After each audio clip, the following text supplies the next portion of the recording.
In this video, you'll learn how to bulk transfer data from Google Drive to OneDrive in just a few minutes, so you can move your files between cloud services quickly and easily. First, open your browser and go to drive.google.com. Sign in with your Google account, and once you're in, navigate to the folder or files you want to transfer to OneDrive in one bulk move. Next, select the files you want to download. You can pick multiple folders or files by holding Control or Shift while clicking. Right-click on your selection and choose Download to save them as a zip file. Now, wait for Google Drive to compress your files into a downloadable zip.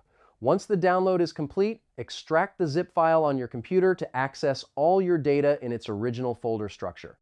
After that, open your browser and go to onedrive.live.com.